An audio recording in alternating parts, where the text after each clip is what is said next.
you know why? I've been beaten from the heart, I know, no lie. I've been thinking about you all night, why? No why. I've been waiting for your white light, no why. I've been thinking that you should be mine. So call me up, and let's get down, down. So call me up, and let's get down, down.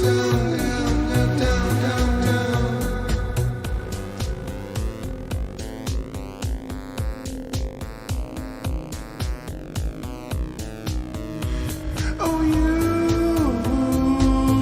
send me messages across the cosmic network, and you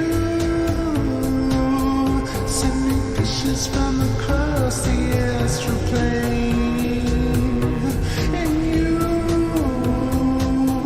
send me cryptic kisses across the matching network. So call me up.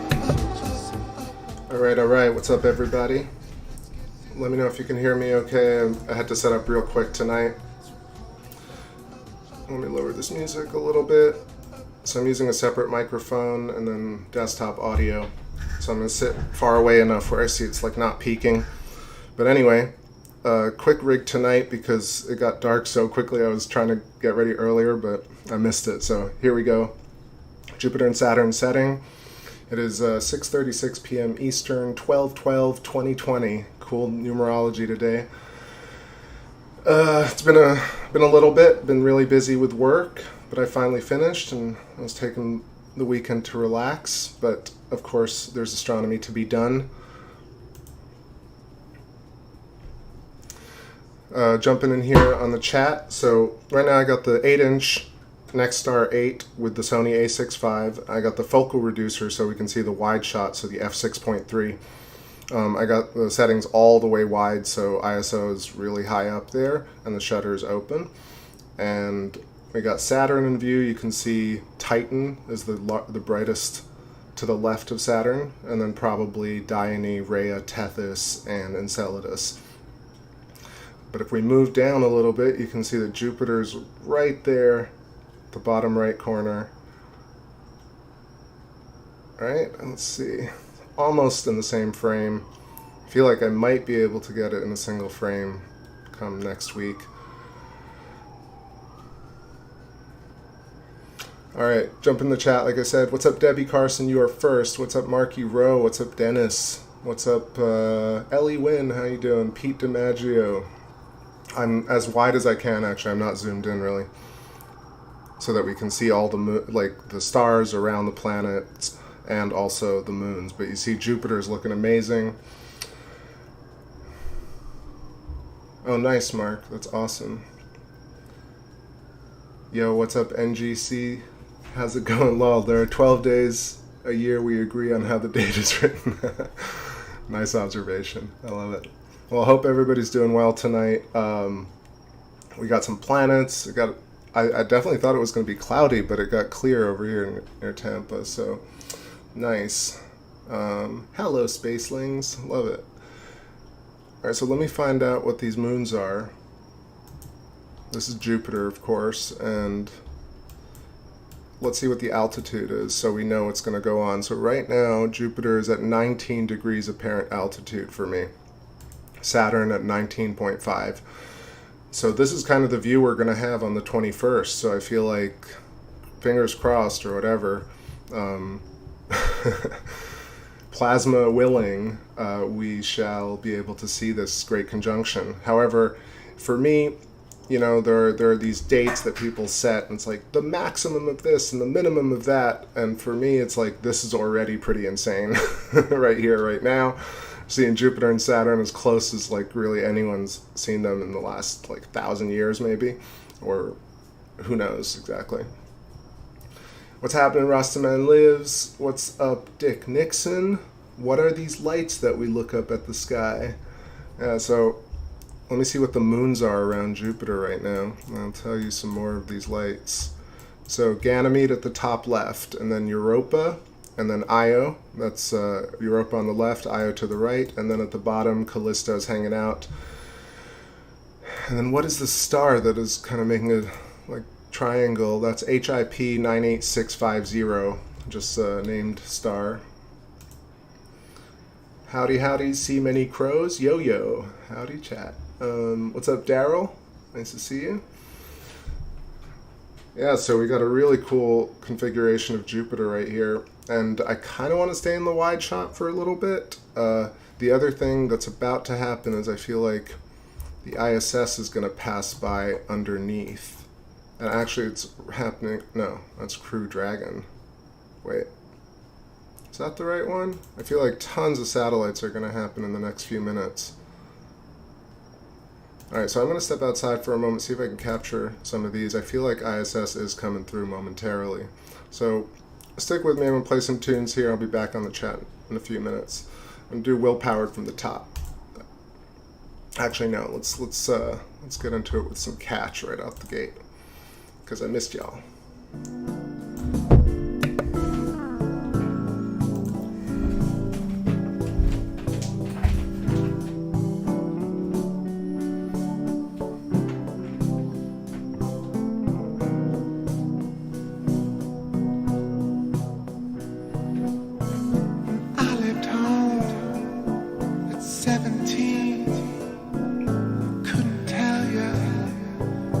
Living a dream, what could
Alright, that was pretty sweet. Man, that was crazy. Back like old days, tracking some satellites. So I think that was the ISS, very low. It says Crew Dragon 1, but on my other computer it says ISS. So either way, that was a cool transit coming from west all the way to south at about the 16-degree altitude line, making a nosedive, as you saw. But I was able to track it. That was manual, and you got the streaking in the beginning because of the open shutter. So it wasn't actually making those streaks. That was just the camera. So that's why I switched it at the end. I kind of didn't want to mess with it till I got a couple of shots. And then I adjusted it, and you could see how it looked at the end. It was just bright glowing ball. Not a lot of detail on those shots, to be honest. It's rare to get detail on the ISS without proper setup. What's up, everybody in the chat? Tons of people here. Let's see if I missed anybody. Okay, Daryl, got you. Z-Proxy, what's happening? Any 24 FPS video series is still on it, my bro. Still on it. No, I haven't had a chance, but I don't know. One day it'll probably happen once. Yeah, it'll probably happen. Let's see, Debbie Carson, dude. Cool. Stereogenic, what's happening? Alright, cool. Everybody in the house. So I'm trying to figure out whether I want to like switch it up and try and get some detail on Jupiter. Maybe I'll just do that for the next song, and then we'll get back to the wide shot as it closes. It's going to be a short one tonight, but definitely going to stream again tomorrow if it's clear, and every day up until, or at least I'll try every day up until the actual conjunction. What I think about the conjunction, I know there are a lot of stories out there. Let me catch up on things. So weird Thunderbolts Project didn't upload for 3 weeks, and then uploaded this weird Arecibo. No, what was it? It was like the death of some radio telescope, and really bummer video. Even though Michael Claridge is awesome, it wasn't the Arecibo, was it? It was one of the radio telescopes that Dr. Pierre-Marie Robitaille was talking about. Either way, things don't change that the universe is electric, things are connected. You can see it on the surface of the moon, you can see it in the organization of planets. So what I think is going on in a nutshell, I feel like at some point the Birkeland filament had everything tied close together. Now Jupiter and Saturn orbit because of the spiral widening of our Birkeland filament of our solar system. So Jupiter and Saturn are creating are in different dense plasma shells around Earth and around the Sun. I mean, I guess Earth is in one of the Sun's plasma shells, and Jupiter and Saturn are also in their shells. However, from our vantage point, it looks like they're in their perspective shells, the relativistic nature of seeing from inside the bubble outwards. So what's going on the 21st? Probably nothing spectacular besides the view. Rather, maybe nothing nefarious or dangerous from nature, I would say. I feel like we're more prone to disasters or earthquakes from solar flares, probably not alignments of planets. However, it could affect people's consciousness in a certain way because the planets are directly tied to humans. And furthermore, I think ritualistically, besides what happens in the stars and the planets, really on Earth, people might use this as a time for a ritual, bad or good. But that's really the extent of it. I think for me, it's more about we get to experience these planets, one, and these freaking moons, crazy, and two, we get to see Saturn and Jupiter very, very close, like this once-in-a-lifetime event. Let's see. Session of the Nile, what's happening? What's up, Andy Cowley? What's up, Lost Brooklyn? So, more Jello, please. What's happening? Benomaly, Bronado, it's been a while. Hope you've been well. Hope you've been making those awesome tunes. Yeah, like I said, I've been really busy with work lately, and I finally wrapped, so I have a bit more time. and it happened to coincide with this wonderful week leading up, or 2 weeks leading up to this great conjunction. So yeah, again, I feel really lucky to be able to view it.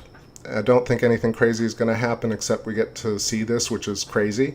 I never like to say it's just that or it's only going to be, because existence itself and being able to see space and the stars is one of these things that is constantly giving and constantly electric and exciting.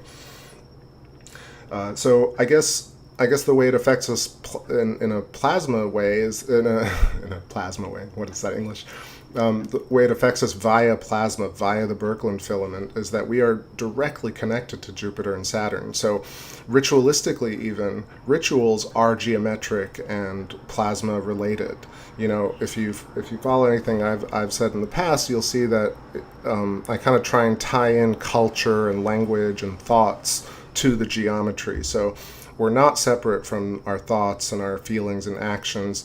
The thoughts and feelings and actions are not separate from physics and nature and space, even though we tend to want to make it that way. And in a way, you know, we're not at fault for that, because that in and of itself is the way the system actually grows and births new plasma layers, by ignoring certain things and absorbing other things, right? This give and take, this ebb and flow, the yin and yang, the relativistic nature, the phi ratio, the equilibrium that tries to get achieved is due to the fact that people ignore things on purpose, and then others don't.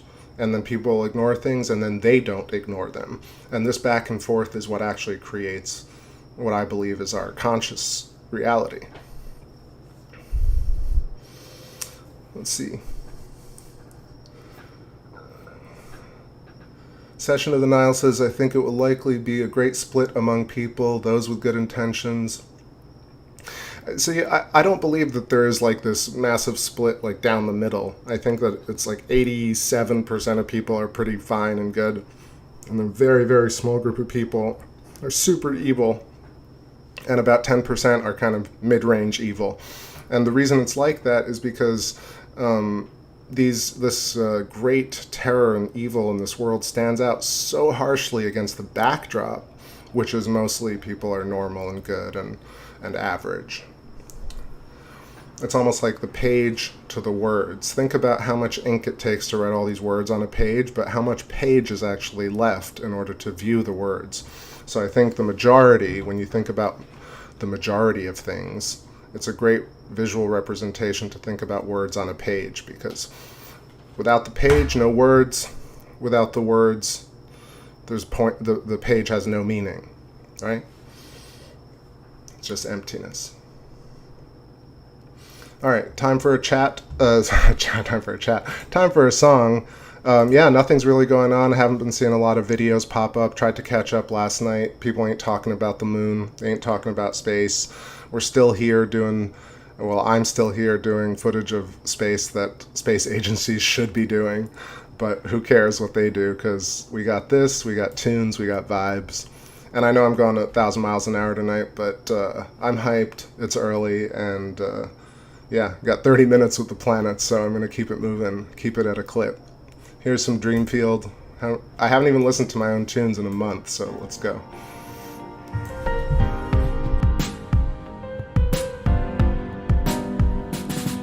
Sleepless peace.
Alright, back at it here for a moment.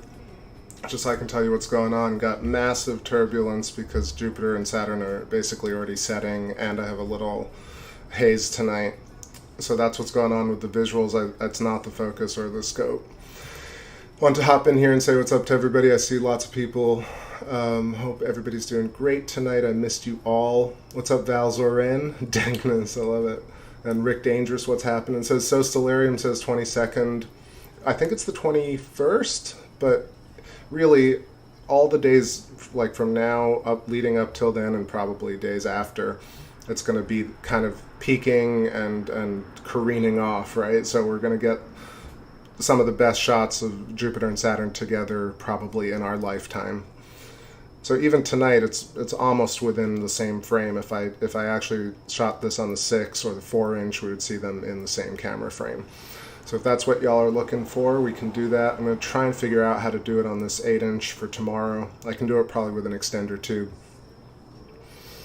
Yeah, there are tons of bad weather everywhere. I'm glad to be able to bring this. It's been also stormy down here in Florida. Ali Aslan says, not good. I don't know, what are you talking about? Everything, or world, or Jupiter? Oh, what's up, Howie? Nice to see you. What's up, Rockstar? So let me zoom out so we can see Jupiter and its moons. I just wanted to see if we could zoom in. Same thing with Saturn, right? It's looking really turbulent tonight. Let me put some Dreamboat here and switch it back.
jumping in here for a sec. So they're about to set. I'm going to stay here with Saturn for a little bit longer. Like I said, we got Rhea, Titan is the brightest one on the left, Rhea, Enceladus, Tethys, and Titan visible. There's probably Eyepieces somewhere else, and yeah. Love that we can see Saturn's moons. Never thought it was possible. Super Chank Dank. What's happening in the chat? Let us see. Let us see. I'll stick with y'all for another 15, 20 if I can.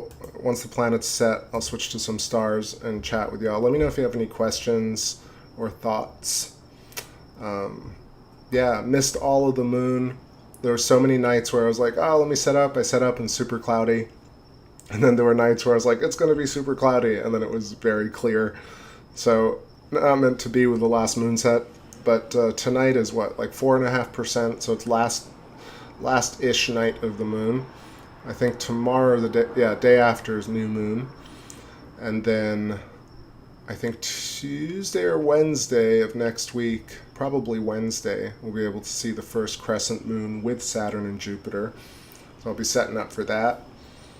Mars is on its very strange, very high up ecliptic. So for me, it's really above my house, and it's very difficult to even see. And it's not getting any lower anytime soon. That's also rising too high for me to use the other scope. So Mars might be a little bit evasive, and kind of was thinking about doing some solar work. It's been a while since I've actually streamed the sun. And I feel like we're starting to enter a new season, a new 10-year cycle or 20-year cycle of sunspots. Sunspots. Let's see. So Session of Denial says, I love that you're doing this for us to see the planets. Terrible how the mainstream won't do stuff like this. It's just unbelievable to me that we're about to get into 2021. And all the shows on YouTube, from Universe Today to Cosmos to PBS, all of them, it's all renders and not actual visuals of space. Unbelievable. They'll say, oh, it's, yeah, we process these, but why can't they just show this from, like, one of the great, many, many large telescopes we have? Like, every one of those large observatories that has, like, a 3-meter or 6-meter or 9-meter scope also has, like, a bunch of 11 and 14-inch scopes. But they have some of the best not just infrared, but, like, all sorts of different filter equipment, all the best cameras. They have clear skies, incredible altitude, and, you know, this is from, like, suburban Florida, right? And we get to see the moons of Saturn, which is just absolutely astounding. Ooh, hey there, Esoteric Gold. What's up? And Mary Quite, hello. Love the array of hearts. Nice to see you. What's up, Mr. Sexy Potato? And Red Rum, yo, yo, yo. What's up, TJ? How's it going? And Jen Perry, I missed you. What's going on? Wow, nice to see everybody. Again, for everybody just showing up, I've been pretty busy with work. I finally finished, and I have a little bit more time, so I'll be doing some streams over the next few weeks. And hoping that it's a really clear night. So this is about the altitude. We're going to capture this conjunction on the 21st. So it will be visible. I mean, the detail on the planets won't be that great, but we'll definitely be able to see it. This is Saturn at, let's see what altitude this is. I want to say this is even lower than what it's going to be. Saturn is currently at 13.5 degrees altitude, and Jupiter is at like 13. So let's move over to Jupiter, and this is kind of worst case scenario, even if like, even if it gets really low. So I'll put up a song here for y'all. This is called So What's the Point?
So I'll switch it over to Jupiter, and it's already gone behind the trees, and Saturn is about to escape us as well. So yeah, that's the stream for tonight. I'm not running yet. I'll stay with y'all for another 10 more minutes, let Saturn drift, and I'll switch it over to one of the stars. We can keep jamming for a little bit longer. I hate to space and run. It is Saturday night after all, and we'll see if maybe I'll do a stream later on, late night, and see if there are any, if Orion is in sight. It'd be nice to do some M42. Great to see everybody. Jedi Princess, welcome. Nice to see you, and yeah, let me know if you have any questions for me. I've done nothing with the music. I still have to upload a bunch of new stuff. Same things as last time, but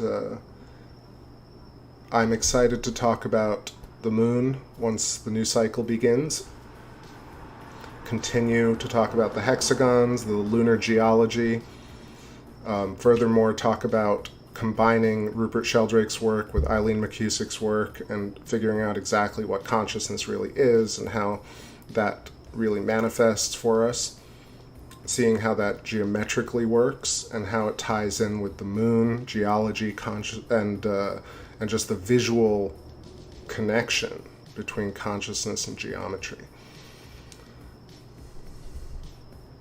Oh, Thomas Janssen. I think, right? Maybe. Howard, what's going on? What's happening?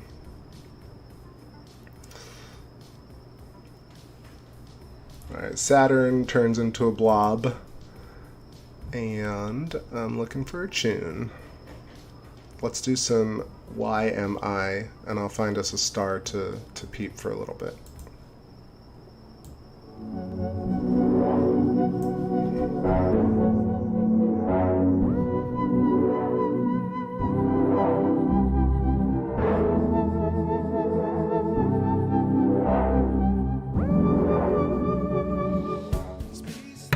Oh, did I not say hi, Red Rum? How's it going?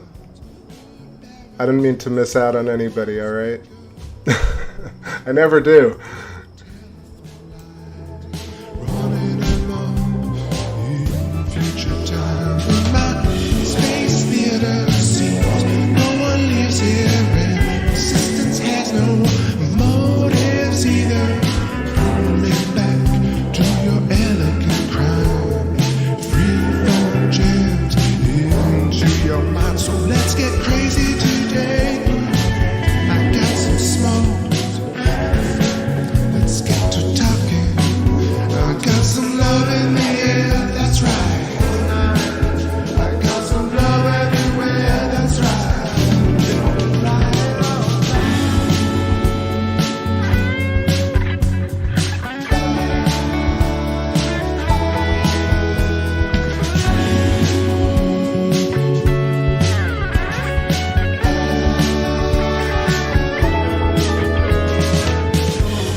A little YMI, and I switched over to Fomalhaut. Fomalhaut is the name of the star. I'm going to type that over here so y'all can see how that's weirdly spelled, but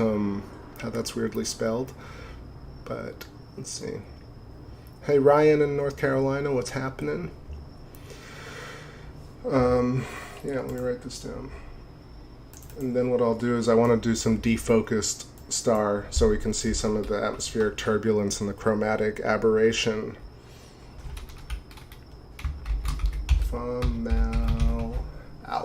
Fallout. Right here. This is almost looking due south for me.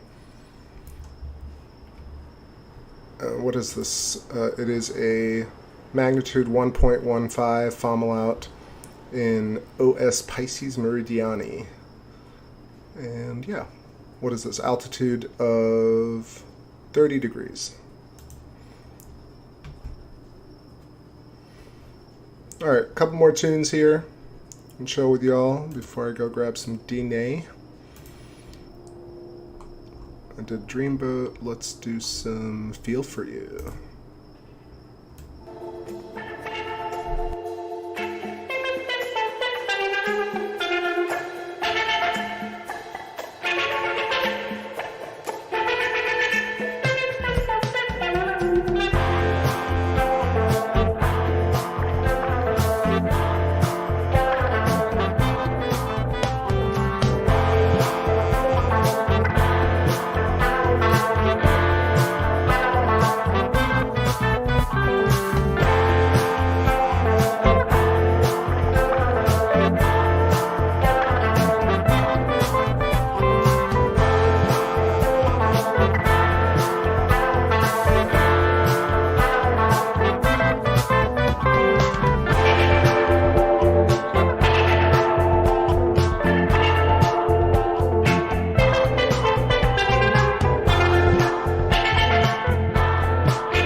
Alright, so before we get all crazy up in here, this is that same star that I just had fomal out, but I defocused the telescope with the wide shot. You can see the little blob right in the center top, that's like a speck on my glass. So essentially what's going on is that we're getting defocused spectral light from space, just like as if we were focusing the light from a star, and then diffusing the whole thing. And the reason it's a ring is because it's reflecting off it's actually vibrating with the telescope, or reflecting, quote unquote, and on the front of the glass. And so you can see at the very center there's like a convergence point, then there's the black, that's the center of the telescope mirror if you've ever seen the front of a scope, and then the glass around it is what you can see. So that's all the light coming in. The distortion and turbulence is due to atmospherics, and tonight it's actually quite mellow. Some of you probably have seen me do this many times in the past on very turbulent nights, like a cold night or a cold front through hot weather, and it's way more wavy and crazy and cymatic. So now it's just looking like a CD or an LP player or an eyeball, but definitely still the same star and just enjoyable to watch.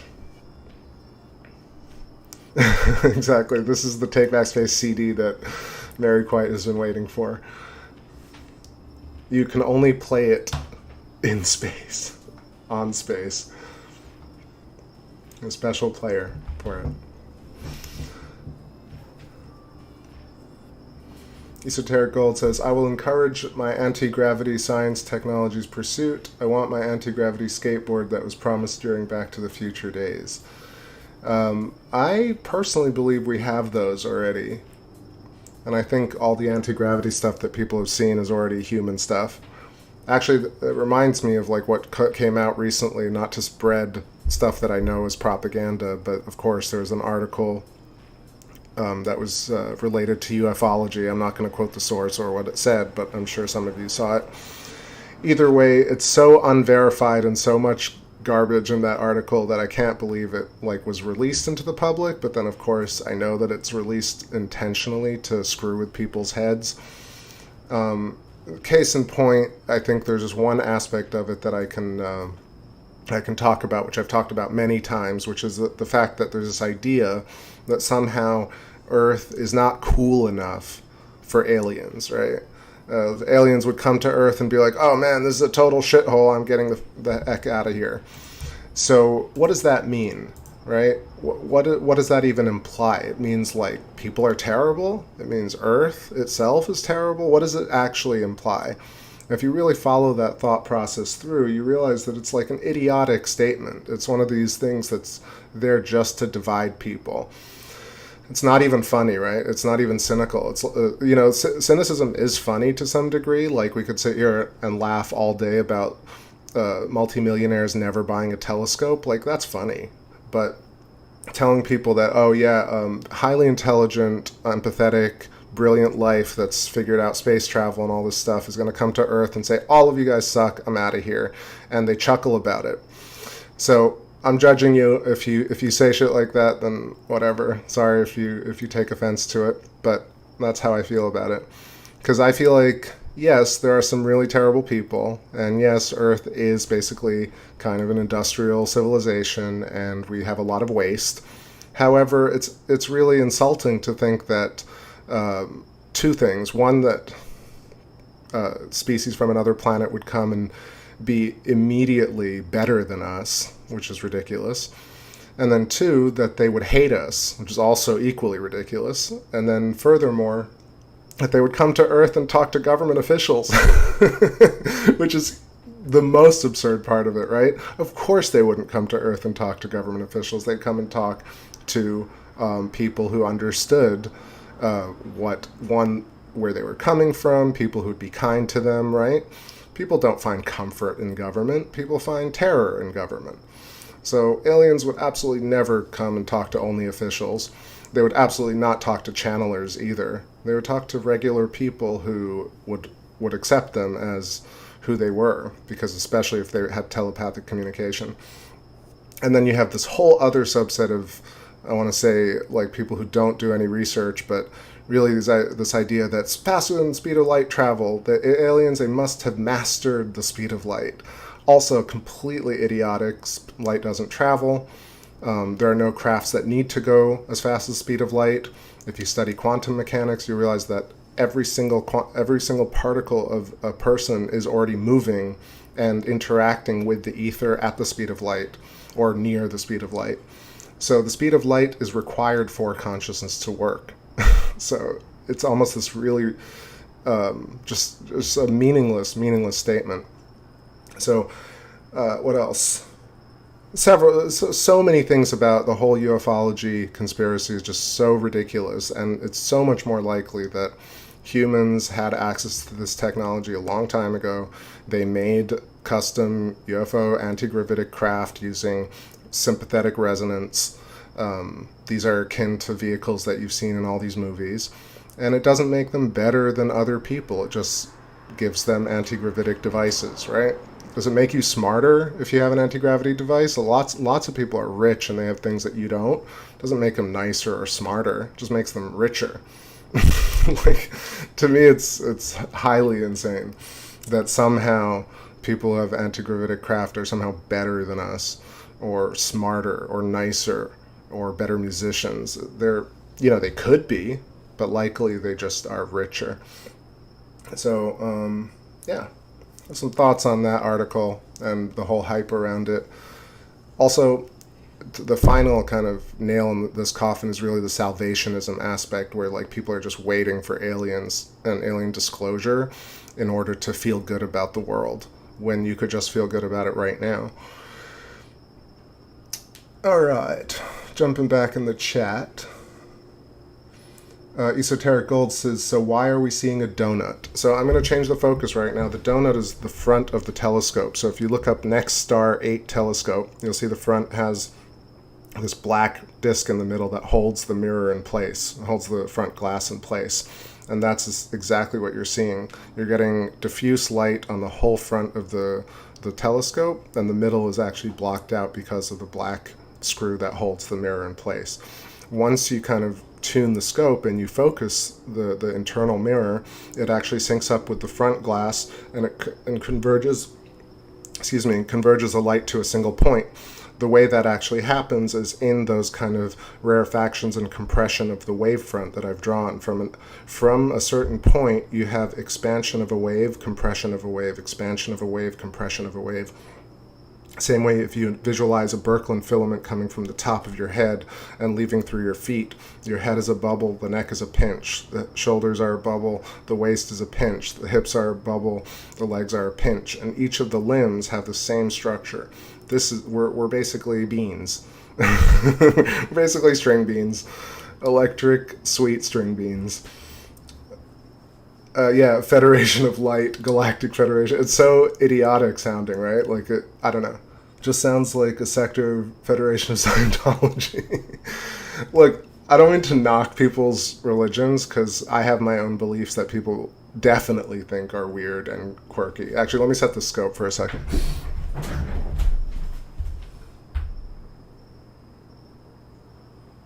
So you see, just turning the scope a little bit.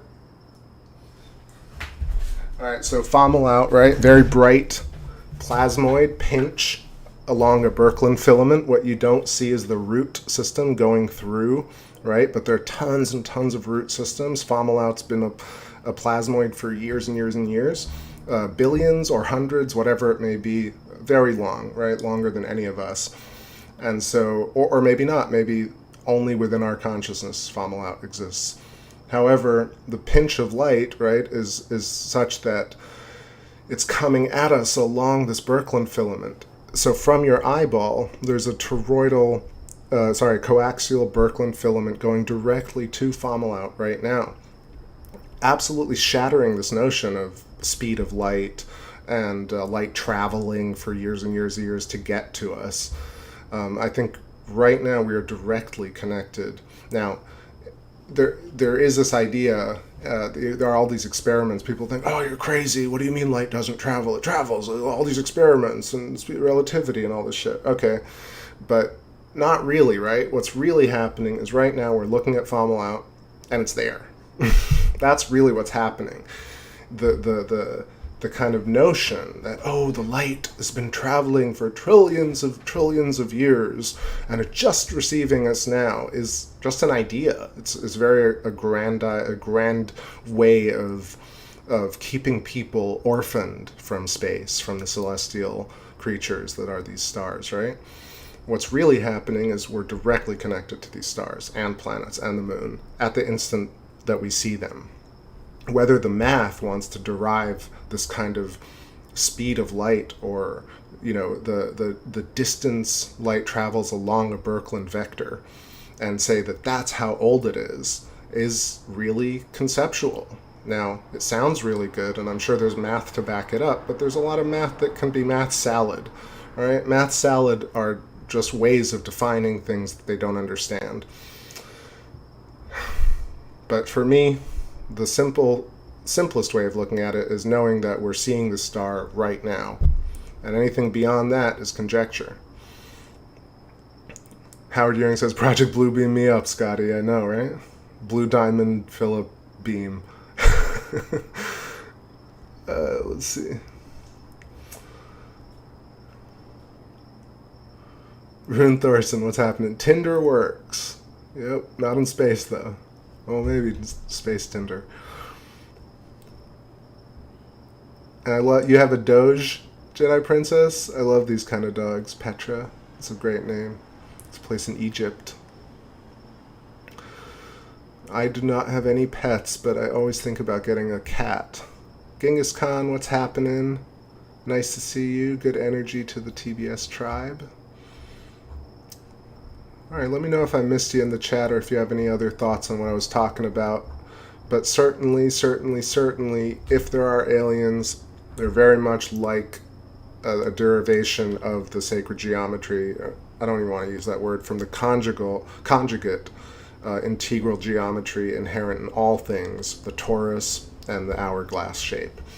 Superimposed, creating almost everything, I always say this, almost everything, absolutely everything that we see at every different scale or function. This is the geometry that stays persistent. And therefore, even aliens, even stars and planets are made from the fundamental geometry that we are. Esoteric says, I agree. I'm not waiting around. I'm joining others and doing research in my little lab. We all have our own little projects. Were you referring to anti-gravitic? Yeah, I mean, look, I'm not saying don't investigate and search for things. I'm just saying that 5 years going on TakeBackSpace and studying ufology from every aspect possible that everyone else has seen. Let me just scope 1 second.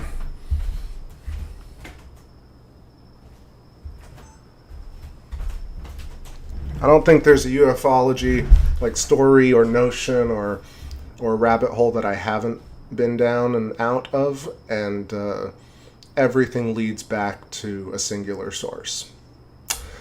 So that's all I can say. Genghis says, what a great Saturday night, getting some TBS and good energy from the community. I feel it too. You can hear it in my voice. I'm hyped. Petra is NGC's doggy. Sorry, mine is Isabel. Both great names. Love them both. It's fun being a nerd, indeed.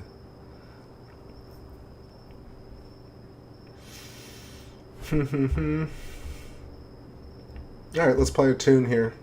And then I'm going to start wrapping it up for tonight. Just a little taste. Coming back to space. What shall we play?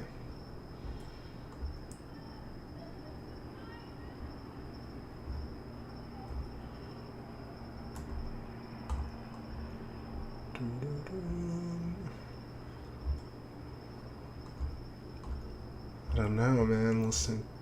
All right, let's keep it high. Keep the vibe high.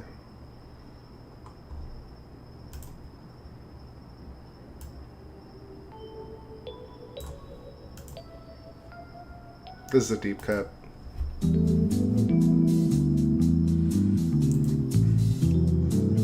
Oh, somebody's asking the singular source. Yeah, our people. In whatever country you're at, there is a group of people that has access to very, very, very, very, very, very, very, very high level technology that we can only imagine, right? Or we can only see in movies and just imagine that it exists.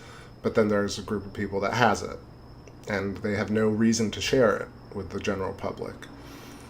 But there are all these stories about werewolves and vampires and the Matrix and ufology and Hollow Moon, Hollow Earth, you name it. There's a conspiracy about it. All leads back to the same place.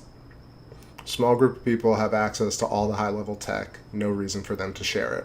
Make everybody else fight about all these other things, and then use the news media to talk about everything but these technologies. Simple. Hey, what's up, American Life Videos? How's it going?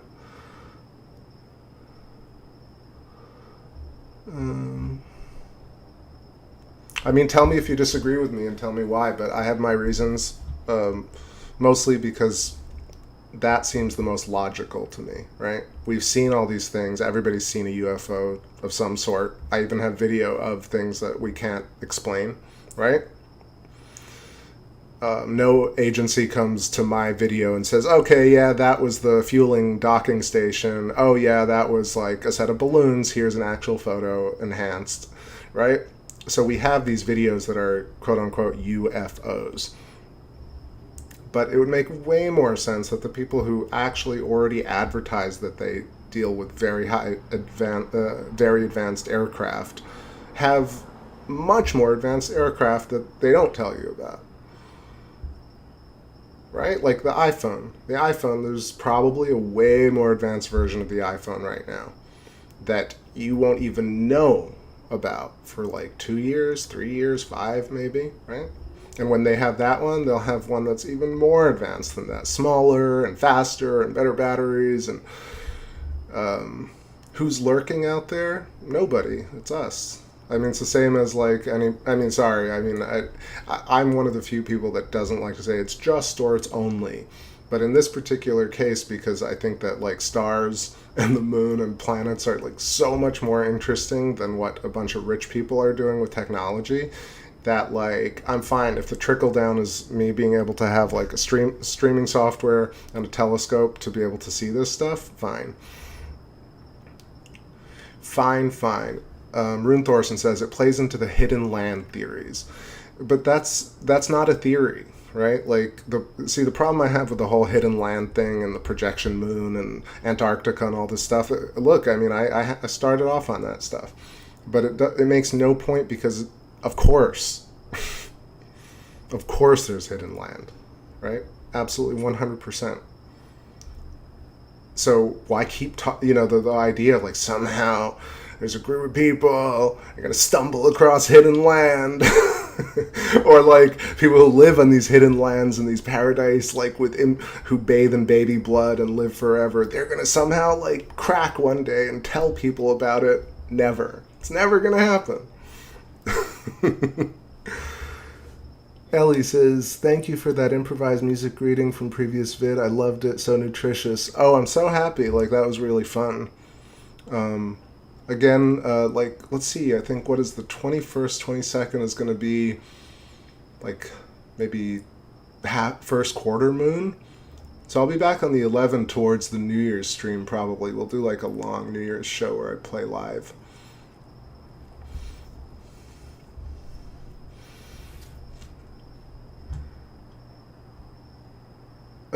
Mary says, any good flicks you might reco for after the stream? Let me see, what have I watched that was good? I thought Queen's Gambit was fun. I do love chess. That was good. Not great, but good. And flicks. I don't know, this is kind of corny and might not hit for everybody, but Josh Gad, who love him or hate him, is doing these reunion shows. And he did a Wayne's World reunion and a Lord of the Rings reunion on like a Zoom chat with like all the actors, and I gotta say it's pretty fun to watch that. In terms of science and smart stuff, I would say watch my old videos. No, I would say Rupert Sheldrake's channel. He just did a talk that came out. I'd watch Eileen McCusick, just did 3 videos in the last few months. She's like looking great and talking about brilliant stuff and really getting conviction behind her. I don't know what's going on with Thunderbolts, like why they stopped posting, and kind of that whole channel has kind of gotten a little dead energy around it, which is really a shame. I know that some of the smaller channels that I've listed in my description... Ooh, look at that satellite!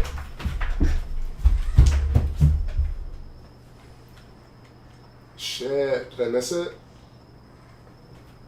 It's old school.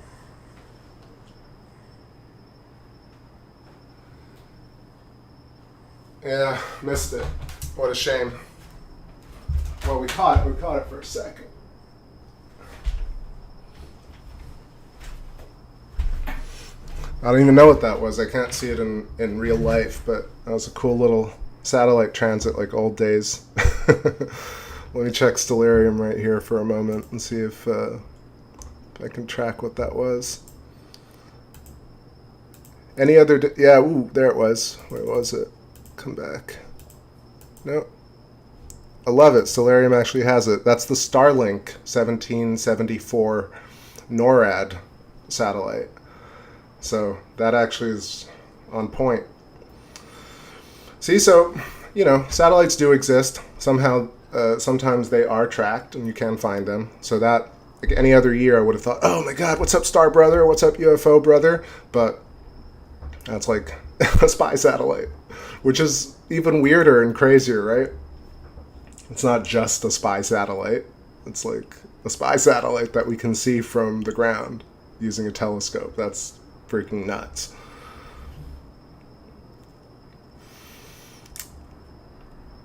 Yeah, so a couple. We got Crew Dragon satellite, and then we got the NORAD Starlink satellite. That's pretty sweet. Lucky that I was on Fomalhaut, right? See how things work out when you kind of just sit and wait and you're patient and kind of just allow things to cook. Like, I was going to stop the stream a bit earlier, then I was like, no, let me just sit. And we'll turn the scope to Fomalhaut, and look, we caught like a very cool satellite transit. It actually has disappeared from view, so what's very interesting about satellites, and this is something I'm not exactly certain why, but if you've seen them on like Stellarium or any of these programs, even like the ISS, which is so bright, only appears briefly in certain parts of the sky, and I feel it's because it's moving at a certain angle where I actually don't really know exactly why it disappears from sight, even though the trajectory it's traveling is still within our sight. But definitely seen it happen before. I have old video of the Hubble and the ISS where just like I still have it in view, but it actually just vanishes. Either it's due to the horizon or it's due to a certain distance. If I were to like just guess, to be honest, like actually I can't even guess. Like, is it some sort of plasma thing? Is it that these satellites only are bright at a certain angle going through the ecliptic? I'm not 100% sure why that happens, but if y'all know like the scientific reason, throw it in the chat. But for me, or if anybody's filmed the ISS, you'll know what I'm talking about, where like you only, like it's supposed to still be there and then it just vanishes. But I'm not trying to start any weird conspiracies, but yeah. NGC says, haha, Elon made you run. No, I'm sitting chill here. Elon's running for the money. I don't care about any of that. I don't need to put up any like satellites. Session says, have I heard of the Mandela effect, the Nelson Mandela effect? And if you did, what are your thoughts? Would it affect the way we see the planets? I've talked about this definitely in the past, and not to insult anybody who believes that it's a real thing, but for me, I've looked at all the examples, and I say all, you know, like, yes, maybe I've missed a couple, but the general the general sense that I have about the Mandela effect is that it's a great sounding Twilight Zone story, right? But if you really look back, like even the Berenstain Bears, and even like this guy was dead, or no, they weren't dead, but they really were dead. It's so hard to really just, I don't want to say it's hard to prove. It's actually really easy to prove. Go back and look, and it's like almost impossible from a manufacturing standpoint to produce this effect, right? Because you'd have to undo every purchase of this item and every cover that might exist. Even if one cover exists that is the Berenstain Bears, I would give it some sort of merit, but not a single cover. It's simply just conjecture, and furthermore, it's channels that have people's trust, and they tend to reinforce these myths, right? Same thing with like a lot of the stuff that I've talked about, but case in point, the Mandela effect, right? For me, one, I don't believe in it. Two, I haven't seen any examples that really are like even worth entertaining, right? Furthermore, it takes away from actually studying real stuff, which is why I find it untrustworthy as a theory, right? Because where does it even take you? Let's say the government agency can change the past, right? Then, like, you may as well sit there in amazement, right? It's like an amazing thing. Like, it's one of these things where I'm impressed. If you can change the past, then everything's up for grabs. It's likely that you can't, right? It's likely that there isn't that sort of thing. Now, let's imagine that plasma is understood fully by the powers that be, and they can send a signal into the etheric plasma and change the actual cymatic geometry of a memory. they would change the Berenstein Bears? Like, it's so think about, like, if you had that kind of power, that's what you'd be messing with people with? Hell no. Hell no would you be talking about the Berenstain Bears and, like, Nelson Mandela. You'd go do something big if you could really change cymatic patterns in the ether that affected the entire world's memory. Yo, what's up, Coppertrops? Nice to see you. Old OG Coppertrops. So let's see what you think about my assessment. So mostly I think that there are certain theories like ufology, like FE, like Antarctica, like airplanes, like any number of things, like eclipses with the Rahu and reptilian prince royalty, all this stuff. Saturn and the black cube, and you name it, I've read about it or watched it. I'm telling you, all of that is not even close on my radar compared to hexagons on the moon. Not even close to as cool as being able to watch the moon and Saturn and Jupiter from my home and play music that actually transcends time and space, that actually affects people. Certainly not the government changing the title of some stupid kid's book from back in the day. Like, it makes no sense to me that would even be a thing. And the fact that it's pervasive and that is actually even something I'm spending any time talking about is the fact that it is one of these nefarious, imposed, false paradigms that is there to just mess with people and to distract people from ultimately looking into electric universe and plasma cosmology and, like, real stuff. That's all I'll say about the Mandela effect, but, like, 100% don't believe in it, and I don't know any examples that even trigger my curiosity anymore. Mostly I'm like, gosh, can't we get over it? Yeah, that's my take on it. Mary says, my question, why does the moon look different to me than it looked 10 years ago? So that is because, like, I feel like every one of us has a plasma layer that creates a memory, right? Every single one of us has a certain resonance signature by which we create these plasmoid cymatic memories imprinted in the ether. Everything is a tiny bit different. This is why we all look different, but we're fundamentally the same shape, right? So there's variance in everything. It's like looking at a fractal. It's ultimately the same fractal, but there are different parts of it. So I think that the way people remember things is also slightly different. And what I'll tell you from my experience is that I've gone back and looked at all the moon photos I could find prior to 1950, and probably more so. I've tried to look at almost every moon photo that almost ever existed, right? From AstroBin to Cloudy Nights forums to APOD, Astrophotography of the Astrophoto of the Day, Astrophoto of the Day, the Indy one, NASA, all the Flickr stuff from the Apollo missions, my stuff, all the Indy moon streams.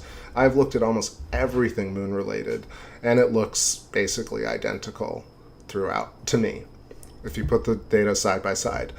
In our memory, I remember the moon being very different when I was a kid. It was so much larger.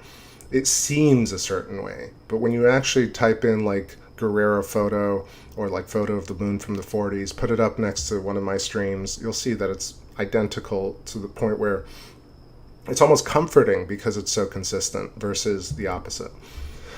So that's my take. You're not wrong to have a different memory of it, but yeah. Mary says also, Mandela effect has to do with copyright issues. Can you maybe elaborate upon that? I can extract, but you tell me what you think. Esoteric Gold says, Elon digging himself some underground bases or something with his his tunneling machines. I would bet, but I could be wrong, that these guys at the top are so busy making money and doing deals and getting metal for cheap and getting fuel for cheap and then going home and trying to relax like everybody else, that I don't even think they're studying plasma cosmology. I really don't. Maybe they're not, right? Like, it would be amazing if they were, but they don't sound like they know anything. I'll be honest, man, like, lots of people say, oh, go check out Lex Fridman, and all the advanced topics that they talk about. They talk about nothing advanced. It's all stuff that we've known about for years and years and years and years and years. There's nothing augmented about those conversations, from Joe Rogan to Universe Today to Professor Dave to like all these cats are talking about like old stuff. It's all old. And the reason like my show is different is because this is real. This is like footage of space right now. And I'm with y'all right now live. That's like the whole difference. All the other shows are talking about shit that we've talked about for years and years. Add nothing to it. They're just talking about new ways of talking about old shit. The really new stuff, right, is actually the remixing of all these things, right? Grabbing some Rupert Sheldrake, grabbing some Eileen McCusick, grabbing some Donald Scott, grabbing some all these different concepts, not just these big people. I mean, they're not that big, but like Kronos' channel and Electric Universe Eyes, and even like Buddy Dougherty's stuff. And you combine all that and you get a much more comprehensive, augmented, brilliant way of looking at the universe that's actually exciting, right? All this other stuff is just like, to me, is so bland that it almost makes sense as to why it's so bland. And here's my theory on why these channels don't talk about anything real. Let's see. Rick Dangerous, I thought I believed in the Mandela effect once. Turned out I was wrong. If that was a joke, it's a pretty good joke. If you're serious, then I don't know. You're definitely wrong, but that's funny. Am I going to do the show on the 21st? Copper, for sure. I'll be on, clouds or not, unless it's raining. But yeah. Look, they were really, like, if you go back to the beginning of this stream, it's like almost in camera frame, both of them. And in fact, tomorrow I'm going to use the extender tube and see if we can't get both of them in the same shot. It's likely that I can. Let's see.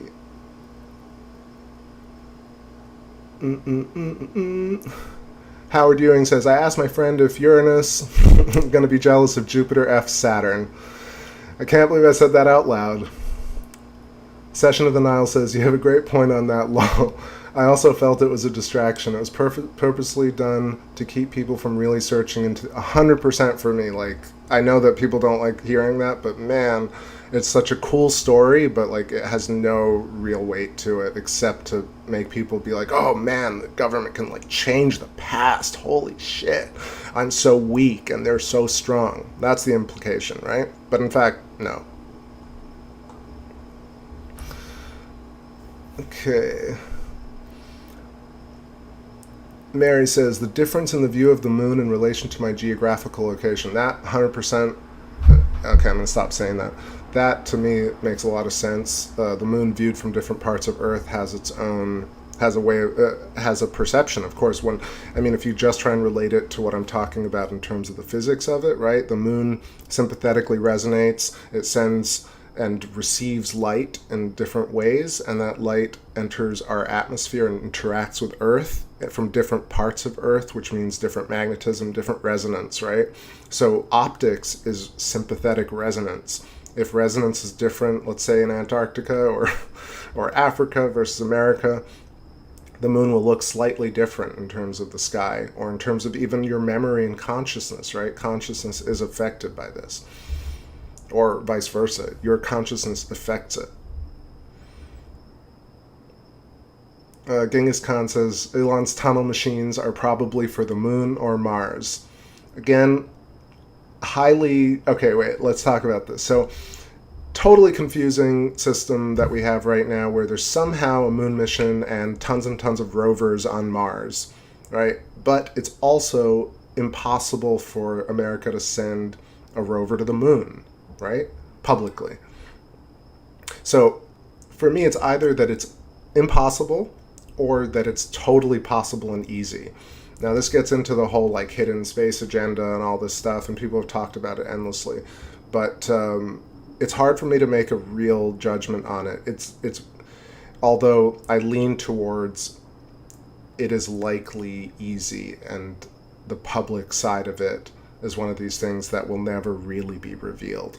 And it doesn't have to, simply because that type of technology doesn't rely on rockets or fuel or explosions, right? It's very quiet, it's harmonious. My only issue with the fact that, actually no, there's no issue. Like if a small group of people has this high level technology, they're going to go to the moon and never tell the public about it. That's just it. It's never. I don't think that will ever come out.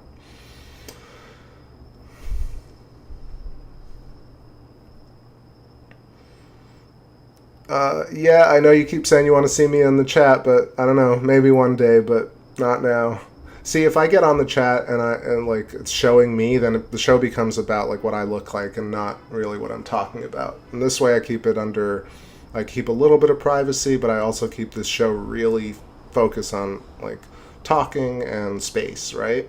It's not about like what I wore today, which really, I mean, I know people laugh and people have asked me this a lot, but this is really what happens. Look at every live stream where somebody's sitting in the corner. It becomes about what they're drinking, what they're eating, or what they're doing. Not scientific, not smart. That's not fair. Not scientific, not exploratory, not calming, but much more so about this human interaction. But for me, this is much more about space, like about giving everybody a place to like be equal here, right? It's an equalizer. I'm not supposed to be like a celebrity, right? I'm trying to do something that I think is really missing from the world.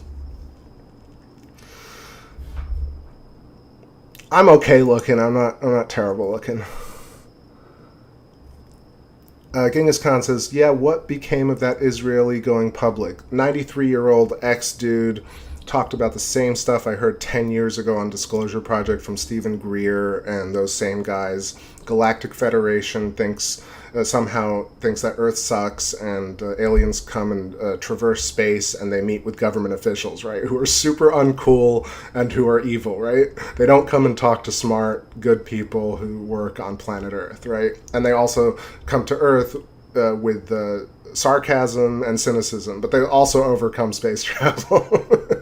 Like there's so many contradictory thoughts in just this idea of disclosure and this idea that aliens will come to Earth and immediately go to rich people and famous people and not just come and reveal themselves immediately to Earthlings.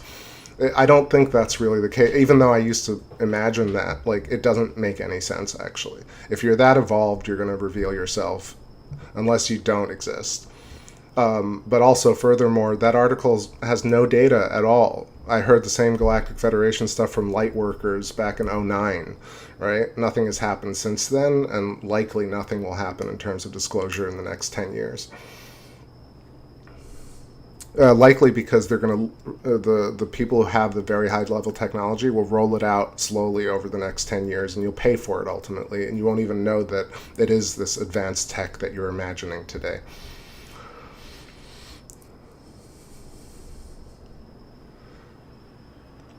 I could show my setup in my home. I don't know. I mean, like, yeah, but also, so what? Like, it's so dark. Honestly, I'm sitting in pitch black, right? So I wouldn't want to keep a light on. I could get one of those red lights, but that's also silly.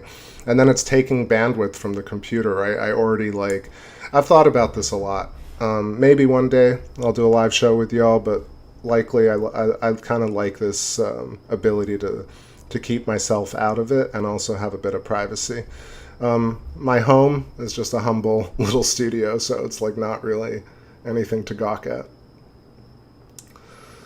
Let's see. Golden Bear says, have I witnessed the firmament?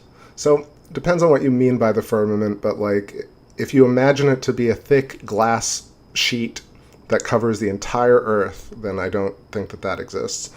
If you are equating the firmament with a thick layer of dense plasma that we know as the atmosphere, ionosphere, magnetosphere, the layers of plasma around Earth that create this kind of shell or cocoon around Earth, and you call that firmament, or I can refer to that really is the referential firmament, right? The firmament in the biblical sense is this layer that we see things upon, right? Why do we see stars and the moon and the planets all at the same focal distance?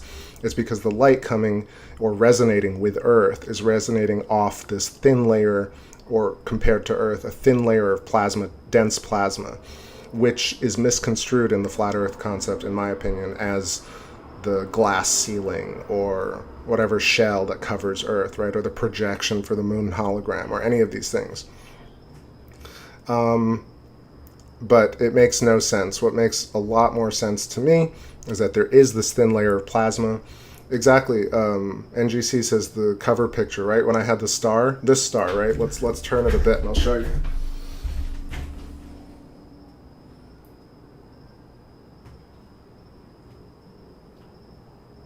Getting lots of haze, so you can't see it much.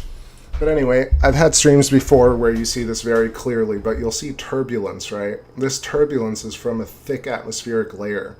It's the sky, right? The sky has this thick, dense plasma where all sorts of molecules, elements, gases, light, refraction, all stuff is happening at these thick, dense plasma layers that are onion skins around Earth.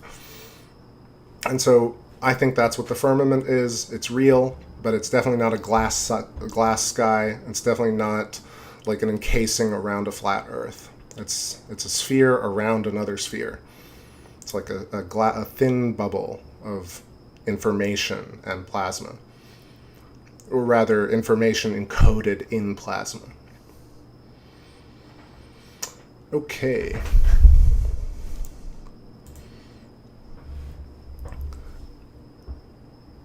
Happy birthday to me. Well, I will admit my birthday has passed, but thank you for the wishes. I appreciate that. Let's see. Esoteric says, yes, many advanced technologies are hidden in corporate technology, hidden, locked up, and underground. Got some clouds moved in. Yeah, agreed. Look, we have charging now that doesn't take wires, right? That is transference of electricity through air. Right? This is what Tesla was talking about. This is Maxwell stuff. This is a 120-year-old technology that we could have had way earlier had it not been for corporate interests. Ellie Wynn says, protecting your privacy online is essential. I mean, really, I hate to do it because I love all you guys, the people who've been through the chat with me for so many years. So cool. But yeah, like just a couple of people ruin it for everybody, ultimately. I've had so many like just really weird seedy emails over the years, and just, I don't know. It's just a lot more comfortable to just like be able to keep my home private and be able to share this with you, which is already very intimate because I play live songs for you and fail constantly. It's already a very intimate show. But yeah, I think crossing that threshold maybe one day, but for now, this is more fun. Thanks for the belated worth day. It's my worth day on my birthday. I appreciate it. Hi, Sue Hill. Nice to see you. That 4K is so sweet. It's so sweet.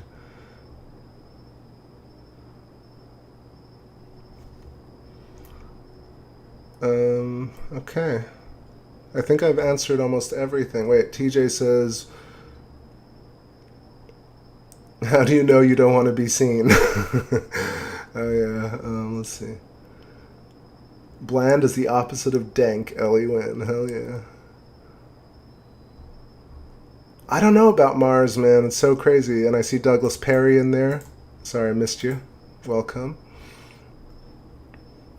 Mary Quite says, elaborating on the Mandela effect and copyright issues, says, for example, the Berenstain Bears have a copyright, sell their company, but on the contract. Yeah, okay, I mean, like, that's possible, but I'm just talking about, like, the nefarious idea that somehow, like, really, because people don't think it's like a, well, or at least not as I've noticed it, people consider it more of a, they're doing ritualistic satanic events or using some sort of technology to actively change historical ideas, right? But in fact, this happens constantly in plain sight, right? People like, think about how many people don't know certain bands, right? Or just culturally, right? People don't know a lot of things. So it's very easy to change the past or to rewrite history.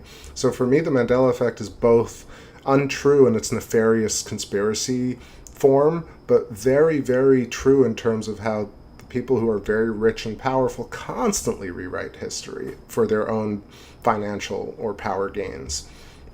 So the quickest thing for me, move past it, believe that it's real, and go to the next topic, which is hexagons on the moon, or planets or whatever it may be.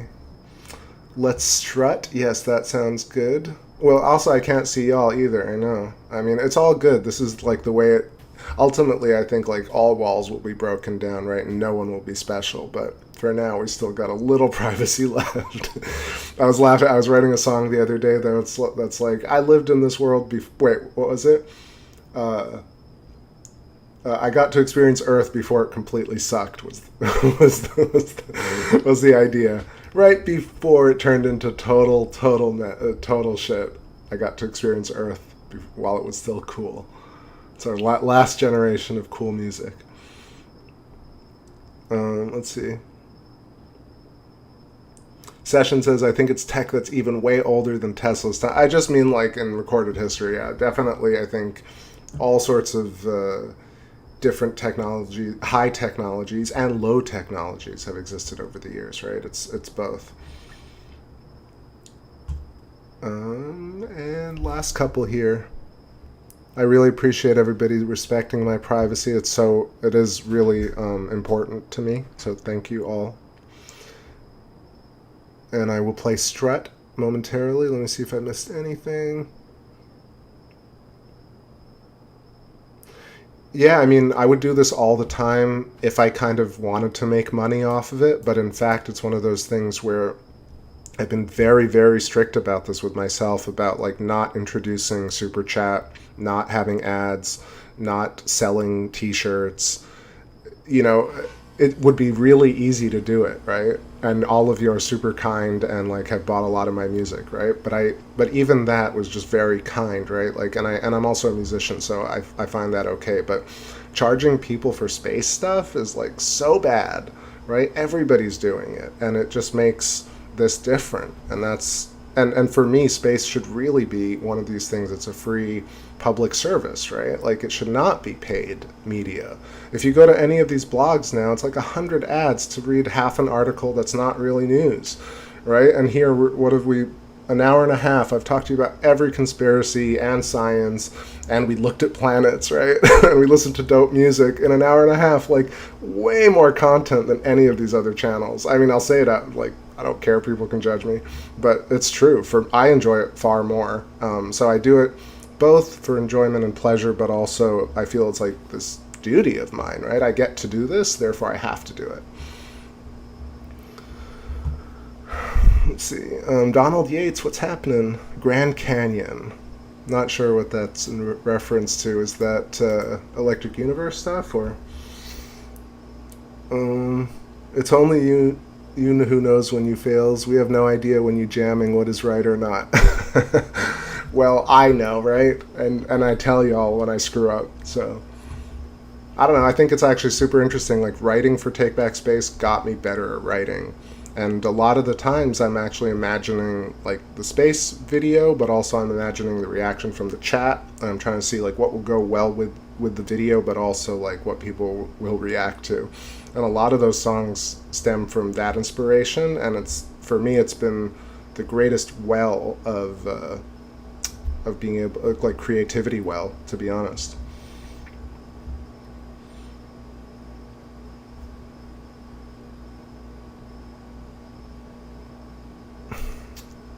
Let's see, Session says it's true, everybody's info is online. Yeah, I mean, it's one of those things, right? Ultimately, we won't be able to have any privacy. Genghis says it would be cool to go to a TBS concert. Well, on New Year's Eve, I'll play live, and that will be close. We'll watch the full moon. I don't know if it's on the eve, but it'll be close to then. Session says, I respect that so much. I just called out several YouTubers in the Mandela community that get hundreds of dollars from their subs. Like, what are they doing with it, right? Like, I've considered, many people have said, oh, but charge and then pay for the scope, right? But I already have the scope, right? Like, and also, it's something that I wanted to do and share. I don't need anybody to support it like that, right? However, I will say, like, it's very nice when people buy the music on Bandcamp or on iTunes, Spotify, etc. And like I said, I'm a musician, so I feel perfectly fine and honest about that exchange. I'm very grateful for all the people who purchase my music, or just leave a cool, like buy like 2 songs for like $50. So that happens a lot. Very nice. If you do want to buy some music, please go ahead. If not, all good too. You can hear me do it here for free. Let's see. Esoteric Gold says they actually rewrote history concerning the Spanish flu of 1918. It was common knowledge amongst doctors that 14 to 25 experimental vaccines on the military was the cause of the pandemic. Yeah, like this is a whole topic I might not get into right now, this whole flu, pandemic, virus, etc., but I feel like human race is doing pretty well, right, in terms of numbers and in terms of the, you know, some of the smartest people exist today. And they're all here in the chat. All right, that's super corny, but honestly, they don't exist in the news media, that's for sure. A lot of smart people do exist here in the chat. And it's one of those things where things are as good as they ever have been, and they're also equally as bad as they ever have been. And this is what makes up the world right now. So, but yes, they probably did lie about the Spanish flu. 921 Acacia Avenue. What's up? Nice to see you. I'm about wrapping it up here, but I'm glad you showed up for a second. If you want to tune back and see what I had video-wise, it was Jupiter and Saturn for a little bit, almost in the same frame. Definitely watch the beginning if you missed it. Lost Brooklyn says, by far my favorite channel along with Creepy Little Book, best corner of YouTube. Thank you. I appreciate that. I haven't checked out Creepy Little Book, but I'm going to copy that here and take a look. Whoops. Paste, bookmark. Love that guitar and Light of the Moon. All right, a couple of jams up here. You got Syncopated Television, Light of the Moon, and Strut, but that's a lot. I think I'm actually hungry now after all this talking. Add a title to screen when I play. Well, I do have that set up. I've been a little bit negligent about it, but next stream I'll be better about it. And on my 11-inch setup, I do have it with all the songs, so I'll do that more. All right, everybody. That's all I got today in terms of info and chat. Super excited to see y'all. Thanks so much for all the thumbs up and all the love and respect, and for being such a cool chat room. That's really the biggest thing here. Is like, it's not about the money. It's not about like putting people down. It's about just getting on and like sharing this unique experience together. I definitely am appreciative of that. Let's get some strut up in here. Strut, strut, strut. No, my strut, not everybody else's strut.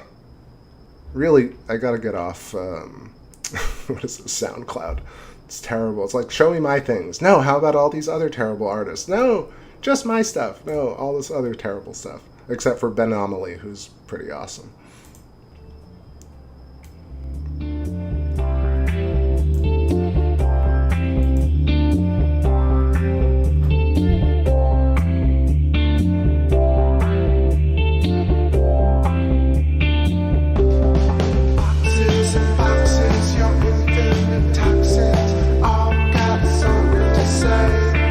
Indestructible ideas are vanishing, aimlessly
All right, good space crew and friends. Yeah, that was a little strut. I'm going to end on Light of the Moon. I just wanted to hop in here because y'all are so kind and say thanks again, and give a shout out to everybody I can see. So throw me a comment and I'll chat you out. I'm going to start from all the way at the top that I can find. And Ryan is at the top. Ryan and NC, thank you. And Howard and NGC 6543. Jedi Princess, as always. TJ, nice to see you, my friend. Esoteric Gold, thanks for all your great chats. Mary Quite, as always. OG, loveliness, thank you. Let's see. Lost Brooklyn, great to see you too. And who else? Scroll and Jedi Princess, shout outs to my old city. Hope you're doing well tonight and enjoy the rest of your night as well and the weekend. I'll see y'all tomorrow. Let's see who else. Oh, Rolas, what are we looking at? We're looking at Fomalhaut and some stars fading. Got lots of haze, and if you want to check out the early part of the stream for Jupiter and Saturn, please do. Rolos. Ellie Wynn, thank you so much. Nice to see you. Rune Thorson and Genghis Khan and Scorpio and American Life Videos. And I know Z Proxy was here, and Debbie Carson, and a few more. Val Zora and Session of the Nile, great convo. I know Rick Dangerous was here, remember? See that? Yep, Mandela Effect. That was a fun conversation. Golden Bear, firmament question. Copper Trops, OG, coming down, all the way down. Michael Stiller. Charles Koss thinks this event is called the Star of Bethlehem. Oh yeah, it definitely could have those, yeah, somebody was trying to tie it into a biblical event. I really haven't looked into it enough, but it definitely could be one of those 2,000-year-old stories or 1,000-year-old stories. But yeah, definitely possible. Rastaman lives, and I think I got everybody that I can see tonight. And Sue Hill, right? Okay, and 921 Acacia, and Ryan Stull, thank you for that great comment. I really appreciate it. I think that's it. Okay, everybody. Have a great rest of your night. Maybe I'll catch you later for some M42. Otherwise, tomorrow for some more planetary action. Spread the love, spread the wisdom, and have some fun above all, because that's it. That's what we got. Good night, everybody. Captain out.